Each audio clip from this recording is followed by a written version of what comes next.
Shalom jemaat yang terkasih dalam Tuhan.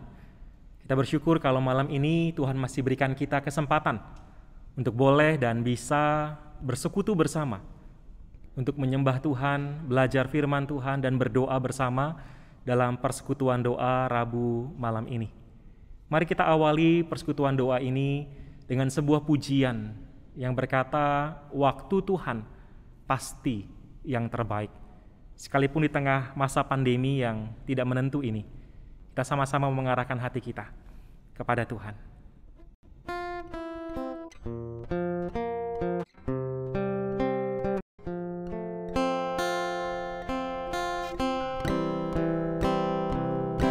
Bila kau izinkan sesuatu terjadi,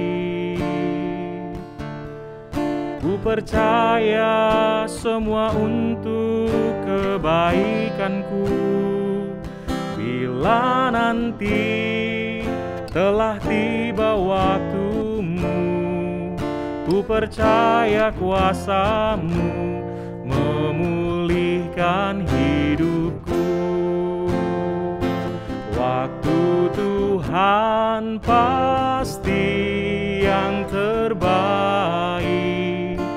walau kadang tak mudah dimengerti.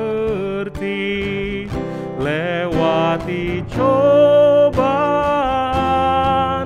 ku tetap percaya waktu Tuhan pasti yang terbaik.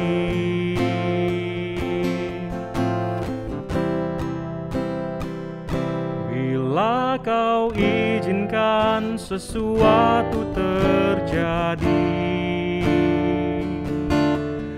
ku percaya semua untuk kebaikanku. Bila nanti telah tiba waktumu, ku percaya kuasa-Mu memulihkan hidupku. Mari dengan iman katakan, waktu Tuhan pasti yang terbaik, walau kadang tak mudah dimengerti. Lewati cobaan, ku tetap percaya waktu Tuhan pasti yang terbaik. Waktu Tuhan pasti yang terbaik, walau kadang tak mudah dimengerti. Lewati cobaan, ku tetap percaya waktu Tuhan pasti yang terbaik. Lewati cobaan, ku tetap percaya waktu Tuhan pasti yang terbaik. Mari kita berdoa. Tuhan, seperti lagu yang kami nyanyikan, kami mau belajar dengan penuh iman, terus percaya bahwa Engkau adalah Allah yang mengontrol waktu dan kehidupan kami. Di tengah kondisi pandemi, PPKM darurat yang tidak menentu ini, dengan segala tekanannya, dengan segala misterinya Tuhan, kami mau belajar berserah ke dalam tangan Tuhan. Karena kami tahu Engkau baik, Engkau berkuasa, dan kami bisa mengandalkan Engkau untuk apapun yang kami hadapi saat ini. Maka biar kiranya Tuhan menolong kami untuk semakin mengenal Tuhan lewat persekutuan doa malam ini. Sebentar kami akan sama-sama belajar firman-Mu. Buka hati kami lagi Tuhan. Berikan kami kerelaan untuk taat. Sehingga pada waktu kami mendengar firman, kami boleh melakukannya. Dan kami boleh sungguh hidup seturut dengan apa yang Tuhan kehendaki. Berkati hamba-Mu dengan segala keterbatasan untuk memberitakan firman Tuhan yang penuh kuasa dan tidak terbatas itu. Biar segala kemuliaan hanya bagi nama Tuhan. Demi nama Tuhan Yesus Allah yang hidup kami berdoa. Amin. Saudara, malam ini kita akan sama-sama belajar sebuah tema, yaitu doa dan pertumbuhan iman. Kita akan belajar dari Injil Lukas pasal 18 ayat 1 sampai 8. Lukas pasal 18 ayat 1 sampai 8. Demikian firman Tuhan. Yesus mengatakan suatu perumpamaan kepada mereka untuk menegaskan bahwa mereka harus selalu berdoa dengan tidak jemu-jemu. Katanya, dalam sebuah kota ada seorang hakim yang tidak takut akan Allah dan tidak menghormati seorang pun. Dan di kota itu ada seorang janda yang selalu datang kepada hakim itu dan berkata, "Belalah hakku terhadap lawanku." Beberapa waktu lamanya hakim itu menolak, tetapi kemudian ia berkata dalam hatinya, "Walaupun aku tidak takut akan Allah dan tidak menghormati seorang pun, namun karena janda ini menyusahkan aku, baiklah aku membenarkan dia, supaya jangan terus saja ia datang dan akhirnya menyerang aku." Kata Tuhan, "Camkanlah apa yang dikatakan hakim yang lalim itu. Tidakkah Allah akan membenarkan orang-orang pilihannya yang siang malam berseru kepadanya? Dan adakah ia mengulur-ulur waktu sebelum menolong mereka? Aku berkata kepadamu, ia akan segera membenarkan mereka. Akan tetapi, jika Anak Manusia itu datang, adakah ia mendapati iman di bumi?" Saudara, kalau kita membaca pasal 18 ayat pertama, kita akan segera menemukan tujuan dari Tuhan Yesus menjelaskan atau menceritakan perumpamaan ini. Jelas sekali Lukas berkata bahwa Yesus mengatakan perumpamaan ini supaya para pendengarnya, para murid, dan orang-orang yang bersama dengan dia pada waktu itu selalu berdoa dengan tidak jemu-jemu. Artinya ada sebuah kerinduan, ada sebuah kehendak yang Tuhan mau ajarkan kepada kita, di mana Tuhan menginginkan kita menjadi murid Kristus, anak-anak Allah yang terus berdoa tanpa jemu, tanpa bosan, tanpa berhenti. Dan untuk mencapai maksudnya itu, kemudian Tuhan menceritakan sebuah kisah, dan dalam kisah ini hanya ada dua tokoh. Tokoh yang pertama adalah janda.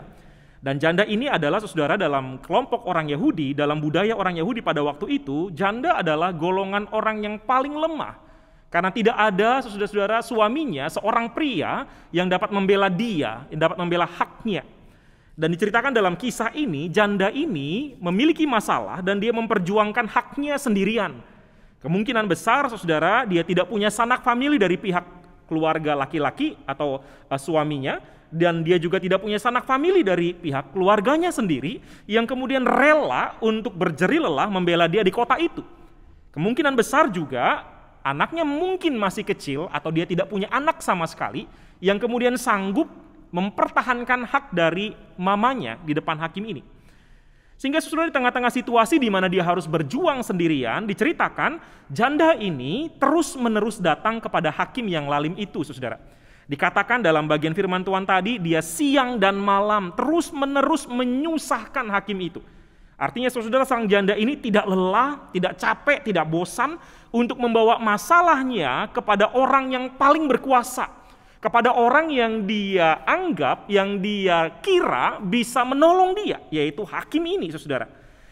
Sekalipun sang hakim itu jahat.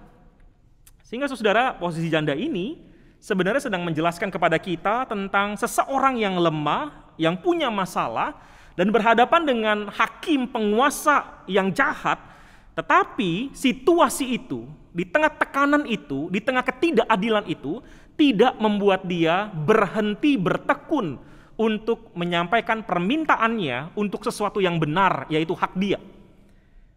Tokoh yang kedua, saudara, adalah hakim. Hakim pada zaman itu, di budaya orang Yahudi, adalah seseorang yang punya kuasa penuh untuk memutuskan perkara, saudara-saudara. Tidak ada pengacara di zaman itu, tidak ada jaksa pembela di zaman itu, sehingga antara benar dan salah diputuskan total oleh seorang hakim. Seorang hakim pada zaman itu diangkat sebenarnya bukan karena pengetahuan hukum yang sangat tinggi, tidak. Tapi lebih karena ada sebuah nama baik yang orang bisa lihat bahwa orang ini bisa dipercaya. Memang dia harus mengikuti beberapa pendidikan secara keagamaan, secara hukum adat istiadat, tetapi lebih daripada sekedar akademik, saudara, ada nama baik yang sebenarnya membuat orang percaya bahwa orang ini pantas menjadi hakim. Tapi ternyata, saudara, kisah ini menceritakan sebuah ironis, bahwa mungkin dulu dia punya nama baik yang luar biasa, tetapi di saat itu diceritakan hakim ini tidak takut Tuhan, tidak menghormati manusia. Artinya nggak ada satu pribadi pun yang dia anggap layak untuk dihormati. Dia menempatkan dirinya sendiri sebagai pribadi yang paling terhormat. Dia hanya pikirkan dirinya. Sehingga saudara, kalau kita baca kisah ini, dikatakan dalam bagian tadi, setelah lama menolak permintaan janda yang benar ini, akhirnya saudara-saudara, hakim ini dikatakan dia mengabulkan permintaan janda tersebut. Kenapa? Karena hakim ini sudah merasa susah oleh ketekunan daripada janda itu. Dan terlebih lagi dikatakan hakim ini takut kalau akhirnya janda itu menyerang dia. Sehingga kita bisa lihat, bukan, motivasinya membela dan menjawab permintaan janda ini bukan karena karakternya yang baik, bukan karena dia tahu kebenaran atau apa yang baik yang harus dia lakukan, bukan sama sekali. Tapi motivasinya semata-mata supaya dia tidak susah, supaya dia aman, supaya dia senang, supaya dirinya sendiri mendapatkan ketenangan. Saudara, dua tokoh ini yang Tuhan pakai untuk kemudian menceritakan poin jangan jemu-jemu berdoa, jangan berhenti berdoa. Dan kalau kita lihat dua tokoh ini, cerita ini kemudian ditutup, saudara, oleh komentar dari Tuhan Yesus. Komentar dari Tuhan Yesus tentang kedua tokoh ini, Tuhan Yesus arahkan pendengarnya untuk melihat, camkanlah apa yang dikatakan hakim yang lalim itu. Saudara, setelah janda ini berjeri lelah membawa permohonannya, akhirnya hakim itu mengabulkan. Tapi kenapa Tuhan Yesus harus membawa kita melihat kepada perkataan daripada hakim itu? Kenapa Tuhan Yesus tidak membawa kita melihat kepada kesetiaan janda itu? Saudara, menarik bukan? Harusnya Tuhan Yesus membawa kita melihat kepada ketekunan janda itu. Kenapa Tuhan tidak bilang, lihatlah janda itu, belajarlah dari janda itu, perhatikan ketekunannya? Tidak sama sekali. Tapi Tuhan justru berkata, camkanlah, perhatikanlah apa yang dikatakan hakim yang lalim itu. Mengapa demikian? Karena sebenarnya poin daripada berdoa tidak jemu-jemu bukan didasarkan kepada usaha, kehebatan, kekuatan kita, bukan. Tetapi poin yang Tuhan mau ajarkan, kenapa kita bisa berdoa tidak jemu-jemu, adalah karena ada perbandingan yang sangat berbeda antara hakim yang lalim dengan Allah Bapa kita di surga. Itulah sebabnya kenapa Tuhan Yesus harus membawa kita mendengar apa yang dikatakan oleh hakim yang lalim itu. Hakim yang lalim itu membela janda ini karena karakternya yang jahat, karakternya yang buruk, yang hanya memikirkan dirinya sendiri. Tapi tidak demikian dengan Allah kita. Saudara, Allah kita karakternya jauh lebih terhormat daripada hakim yang lalim ini. Dan dia pasti akan membenarkan orang pilihannya. Dan dikatakan dalam bagian ini Allah akan segera. Artinya saudara, bahwa Allah tahu waktu yang tepat untuk mengerjakan yang terbaik bagi orang pilihannya. Saudara, maka kalau kita lihat dalam bagian ini dan Tuhan sedang mau mengangkat karakter Allah yang kita percaya, maka kita mau belajar karakter seperti apa yang membuat kita bisa belajar berdoa tidak jemu-jemu. Saudara, kalau kita lihat karakter daripada hakim ini yang lalim ini, dia betul berkuasa, tetapi Allah berkuasa jauh lebih besar untuk melakukan segala perkara. Bahkan Allah sanggup menyelesaikan pergumulan kita dengan cara yang sangat ajaib yang tidak pernah kita bayangkan. Tetapi Allah juga bisa menyelesaikan pergumulan kita dengan sesuatu yang sangat biasa, sangat sederhana. Jawaban-jawaban doa yang setiap hari secara sederhana Allah nyatakan. Demikian juga saudara, Allah berbeda dengan hakim itu. Kalau hakim ini penuh dengan egois, memikirkan dirinya sendiri, saudara-saudara, Allah tidak demikian. Allah penuh dengan kasih, Allah penuh dengan kekudusan. Tidak ada satu kejahatan dalam dirinya. Dan Allah membuktikan kesempurnaan kasih dan kekudusan itu ketika Yesus Kristus datang ke dalam dunia. Di kayu salib, saudara, Allah menunjukkan kekudusannya, kasihnya yang sempurna itu. Karena di kayu salib Tuhan Yesus rela mati demi orang berdosa. Orang-orang yang tidak layak untuk dikasihi. Saudara, Allah yang sempurna kasih dan kekudusannya itu bukan saja Allah yang jauh di sana dan mengerjakan semua bagiannya secara terpisah dari kita. Tidak. Tetapi dikatakan dalam bagian ini Allah akan segera membenarkan orang pilihannya. Dan siapakah orang pilihannya? Itu saudara dan saya. Sehingga kita bisa melihat bahwa di dalam bagian ini, karakter Allah yang diajarkan kepada kita adalah karakter yang memilih kita di tengah segala kehancuran, keburukan, kenajisan kita. Dia tetap sayang, dia tetap mencintai kita, tetap setia kepada kita. Sehingga anugerahnya memilih kita tanpa syarat. Selain itu saudara dikatakan bahwa Allah akan segera, artinya dia tahu kapan untuk bertindak. Maka Allah yang kita kenal dalam bagian ini adalah Allah yang penuh dengan hikmat. Allah yang tidak mengulur-ulur waktu. Dia tidak tergesa-gesa menjawab doa kita, tetapi Allah juga tidak akan terlambat menjawab doa kita. Sehingga saudara kalau kita percaya bahwa Allah itu adalah Allah yang berhikmat, dia tidak tergesa-gesa, dia tidak mengulur-ulur waktu, dia tidak bermain-main dengan kepentingan hidup kita, saudara, maka kita mau belajar untuk melihat bahwa dia kan sanggup menjawab doa kita.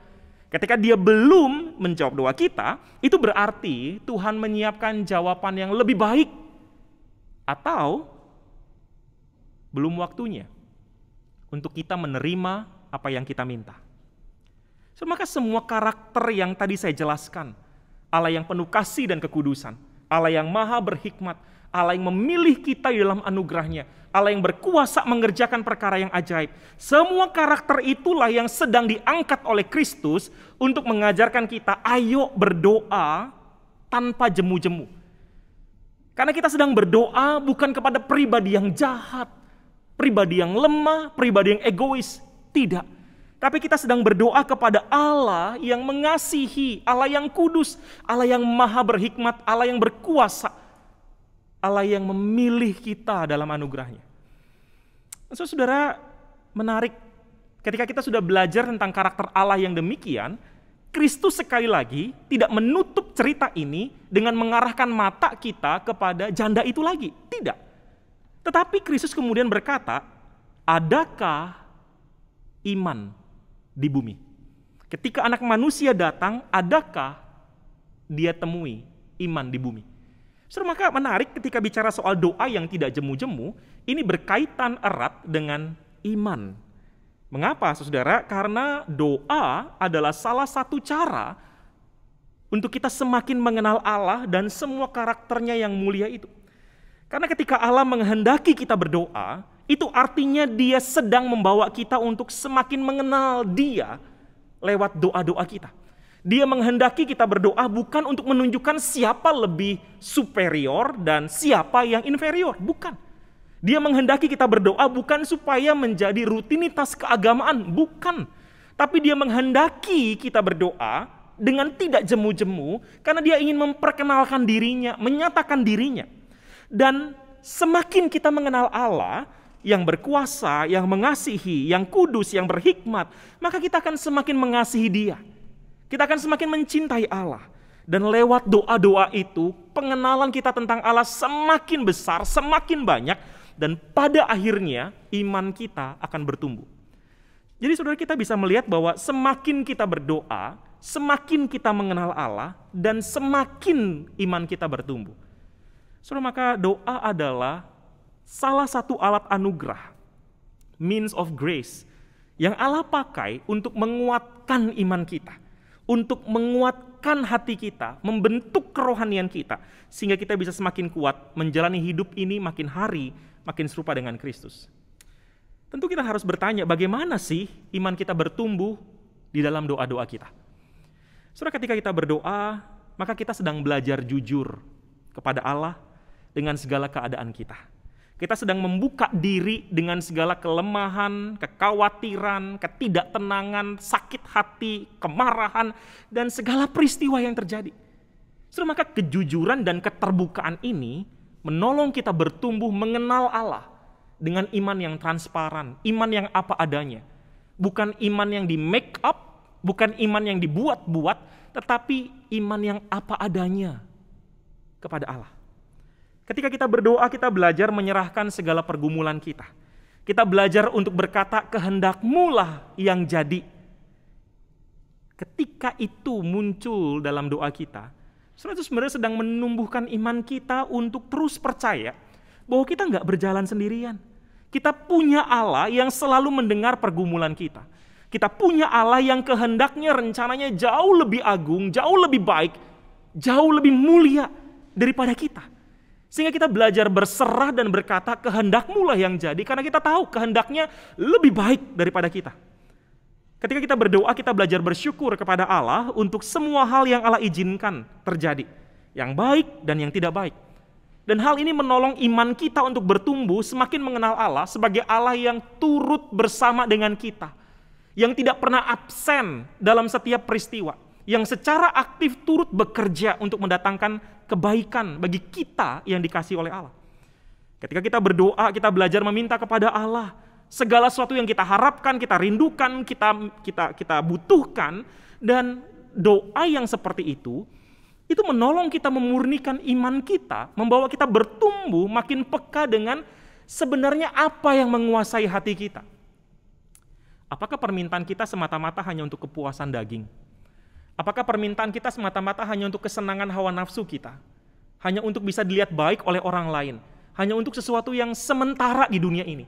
Ataukah kita belajar untuk meminta sesuatu yang kekal? Sesuatu yang mulia di hadapan Allah? Sesuatu yang berkenan di hadapan Allah? Saudara, maka pada waktu kita jujur, pada waktu kita bersyukur, pada waktu kita meminta, waktu kita berserah, pada waktu kita datang kepada Tuhan lewat doa kita dengan segala yang kita bawa, semuanya itu melatih kita, melatih iman kita untuk semakin mengenal Allah. Dan di dalam pengenalan itulah, dalam doa-doa itulah, iman kita terus bertumbuh makin dewasa. Semakin kita berdoa, semakin kita mengenal Allah. Karena Allah yang kepadanya kita berdoa, Dia tidak pernah diam, saudara. Dia bukan patung yang tidak bisa berkata apa-apa. Kita bukan berbicara kepada langit yang tidak bisa menyampaikan isi hatinya, tidak. Tapi kita berbicara kepada Allah yang hidup, yang dinamis, yang meresponi pergumulan kita. Itulah sebabnya pada waktu kita berdoa dan kita mencurahkan segala pergumulan, isi hati, kerinduan, permohonan kita, saudara, Allah pasti akan menjawab. Dan ketika Allah menjawab, saudara, kita yang terus berdoa dengan tidak jemu-jemu, kita akan belajar untuk lebih peka, lebih sensitif dengan jawaban doa daripada Allah. Ketika Allah menjawab doa kita, entah dengan jawaban tidak, karena Dia punya rencana yang lebih baik, entah karena Dia menjawab iya dan memberikan waktu yang tepat, di waktu yang tepat apa yang kita harapkan, doakan, atau entah Dia berkata, waktunya bukan sekarang, tapi nanti. Saudara, dalam semua jawaban itu, kita akan bisa terus memuliakan Allah. Kenapa? Karena waktu kita berdoa, kita mengenal Allah, iman kita bertumbuh. Waktu Allah jawab doa kita, iman yang kita tumbuhkan waktu berdoa itulah yang membuat kita kembali makin bersyukur, membuat kita menjadi lebih bersukacita karena kita tahu Allah nggak pernah diam. Dia berkata, Dia akan menjawab. Dan Dia selalu buktikan, Dia menjawab doa-doa kita. Tidak ada doa kita yang sia-sia di hadapan Allah. Satu ketika, saudara, ada seorang penjahat yang keluar dari penjara. Lalu kemudian dia menunjukkan kehidupan yang totally different, sangat berbeda. Orang-orang yang mengenal dia semua kaget-kaget karena melihat tutur katanya yang berbeda, melihat cara hidupnya yang berbeda, melihat bagaimana dia membawa hidupnya dengan berbeda. Semua orang berpikir bahwa dengan dia masuk penjara, maka penjahat ini pasti kapok dan dia kemudian menjadi takut. Semua orang berpikir bahwa penjara itu menakutkan sehingga membuat si penjahat ini, mantan narapidana ini akhirnya memutuskan untuk menjadi lebih baik. Semua berpikir seperti itu. Sampai kemudian, saudara, dia diminta bersaksi di gereja dan kemudian diminta menceritakan apa yang membuat dia berubah. Saudara, dalam kesaksiannya, dia menceritakan sebuah peristiwa. Peristiwa pada waktu dia baru mendengar firman Allah diberitakan di dalam ibadah di penjara itu, dan firman itu mengajar orang untuk berdoa.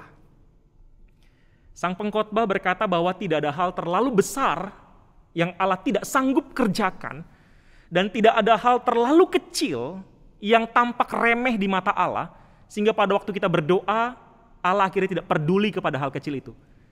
Maka ketika mendengar berita itu, si penjahat ini merasa hatinya terbuka. Dan dia kemudian belajar untuk taat, dan dia belajar berdoa. Dia tidak tahu apa yang harus didoakan setelah dia kembali ke selnya, ke kamarnya. Tapi pada waktu kemudian dia tahu dia sudah tidak punya odol, saudara, kemudian dia berdoa, meminta kepada Tuhan, meminta odol. Doa pertamanya adalah minta odol kepada Tuhan. Dengan begitu sederhana, dia cuma bilang, Tuhan, aku baru dengar tidak ada hal terlalu kecil yang Tuhan akan abaikan dari doa anak-anakmu. Maka sekarang, tunjukkan kepadaku bahwa odol itu tidak terlalu kecil buat Tuhan. Amin. Selesai.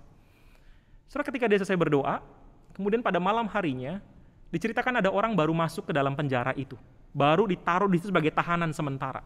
Semua isi tasnya dibongkar, lalu kemudian semua barang-barang dia kemudian diberikan kepada orang ini, saudara. Dan akhirnya dia masuk ke dalam penjara itu dengan membawa sedikit apa yang dia punya. Dia masuk ke dalam kamar yang sama dengan penjahat tadi. Tapi ternyata, surat tahanan ini cuma beberapa jam. Karena setelah itu ada proses berikutnya yang harus dilakukan oleh tahanan ini. Surat apa yang terjadi? Ketika tahanan ini akan pergi dari tempat itu, dia meninggalkan beberapa barang dan berkata kepada penjahat tadi yang berdoa minta odol, aku nggak mau bawa barang ini semua hanya menyusahkan. Karena aku akan lepas, aku akan keluar dari penjara ini, jadi ini semua buat kamu aja. Saudara, si penjahat yang berdoa minta odol tadi melihat ada beberapa barang yang dia lihat cukup bagus di sana. Ada kaos, ada pakaian, saudara, ada makanan ringan. Dan saudara tahu di dalamnya juga termasuk ada odol. Odol yang baru dia doa sama Tuhan secara sederhana. Dan odol itu adalah jawaban doa yang Tuhan nyatakan kepada dia. Ketika dia dapatkan odol itu, dia menangis, berlutut di hadapan Tuhan, dan dia berkata, aku yang jahat ini, Engkau cintai begitu rupa. Maka mulai sekarang, aku akan mempersembahkan hidupku bagi kemuliaan. Dan sejak itu, hidupnya berubah. Hanya karena doa sederhana, minta odol yang Tuhan jawab. Saudara, bukankah ada banyak bukti jawaban doa dari Tuhan dalam hidup kita? Ada begitu banyak hal yang kita mungkin anggap itu kebetulan demi kebetulan. Tapi bukankah kita sadar, saudara, itu jawaban doa kita. Itu yang Tuhan kerjakan karena dia membuktikan dirinya layak dipercaya. Maka malam ini, maukah engkau terus belajar berdoa? Dan ketika engkau berdoa, engkau membawa hidupmu makin bertumbuh, imanmu makin bertumbuh. Saya sangat kagum dengan seorang bernama J.C. Ryle, yang kemudian ketika dia mengajar tentang doa, dia berkata demikian.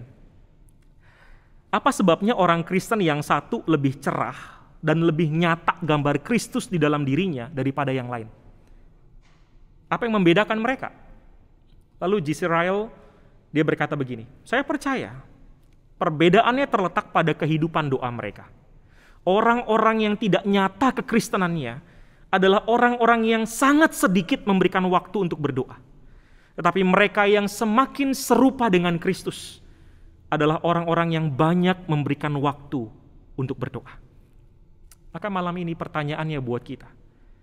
Maukah kita menjadi orang Kristen yang imannya terus bertumbuh, terus menjadi dewasa, dan terus membawa kita makin serupa dengan Kristus? Maukah saudara? Jika saudara mau, mari terus berdoa. Dalam kondisi pandemi ini, kita lebih butuh banyak waktu untuk berdoa. Dan alamilah pertumbuhan iman di dalam doa-doamu kepada Allah. Tuhan pasti menolong engkau, menolong saya, menolong setiap kita. Mari sama-sama kita naikkan pujian ini sekali lagi. Waktu Tuhan pasti yang terbaik. Biar lagu ini kembali mengingatkan kita, karakter Allah yang berhikmat, penuh kasih, dan penuh kuasa.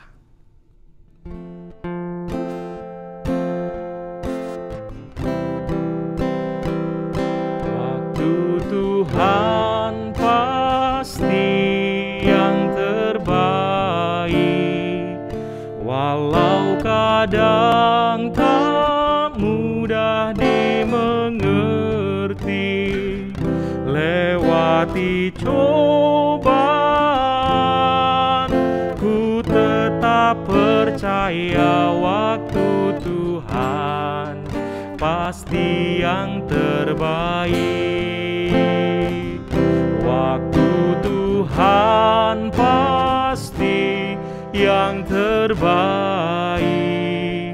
Walau kadang tak mudah dimengerti, lewati cobaan, ku tetap percaya waktu Tuhan pasti yang terbaik. Mari kita berdoa. Tuhan, kami datang kepadamu bersyukur untuk firman-Mu yang sudah mengajar kami untuk berdoa. Dan kami tahu lewat doa-doa itulah kami mengenal Engkau ya Allah, dengan segala karakter-Mu yang mulia.